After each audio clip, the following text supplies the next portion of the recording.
மதம் என்ன என்று கேட்கிற போது இவர் எந்த மதத்தையும் சொல்லவில்லை, வள்ளுவ மதம் என்று சொல்கிறார். அதை அவர் எழுதுகிறார்.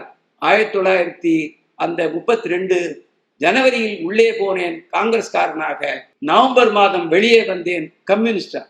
காந்தியினுடைய ஹரிஜன் பத்திரிகையிலே வர்ணாசிரமம் என்பது விடுதலை அடைந்த நாட்டில் அது இருக்கும் என்று காந்தி அவர்கள் எழுதுகிறார். இதை ஜீவா அவர்கள் உடன்படவில்லை.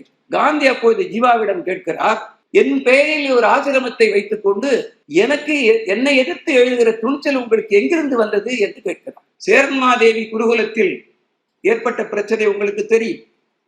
பிராமணர்கள் பிராமணர் அல்லாதார் என்று உணவு பரிமாறப்பட்ட போது அதற்கு எதிர்ப்பு தெரிவித்து இயக்கம் நடத்தி பல விஷயங்கள் நடந்திருக்கிறார். அதனால் பாதிக்கப்பட்ட ஜீவா அவர்கள் அவர் சிராவயலிலே காந்தி ஆசிரமத்தை தொடங்கினார். மனிதர்களை நேசிப்பதால் கடவுளை நிராகரிக்கிறேன் என்று தன்னை அவர் நாத்திகன் என்று வெளிப்படையாக அறிவித்துக் கொண்டவர் தோழர் ஜீவா. சொல்லும் நான் நமச்சிவாயவே என்பார்கள், ஆனால் இவரோ சொல்லும் நான் சுயராஜ்யம் என்பார். கண்டுகொண்டேன் நாராயணா எனும் திருநாமம் என்பார்கள், இவரோ கண்டுகொண்டேன் சுதந்திரம் என்ற திருநாமம் என்பார். வைக்கம் ஆலய நுழைவு போராட்டத்திற்கு முன்னோடியாக அந்த அவர் வாழ்ந்த ஊரிலே இருந்த மன்னடி மாணிக்கம் என்பவரை கோயில் நுழைவுக்கு அழைத்து சென்றவர்.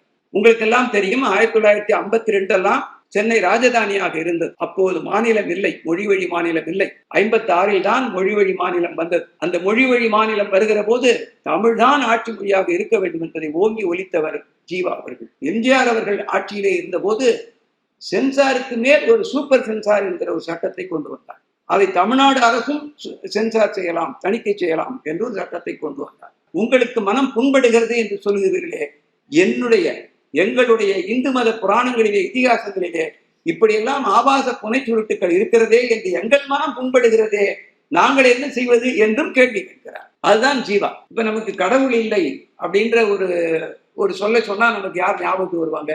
பெரியார் தான் ஞாபகத்துக்கு வருவாங்க. ஆனால் ஜீவா இந்த வார்த்தையை பயன்படுத்தி கவிதை எழுதியிருக்கிறார். பாரதியாரை அவருடைய சாதி காரணமாக ஒரு குறிப்பிட்டவர்கள் அவரை ஒதுக்கி வைத்தார். அவர் பார்ப்பனர், ஆகவே அவருடைய கவிதைகள் எல்லாம் நாம் ஏற்பதில்லை என்று ஒரு பக்கத்திலே ஒதுக்கி வைத்தார்.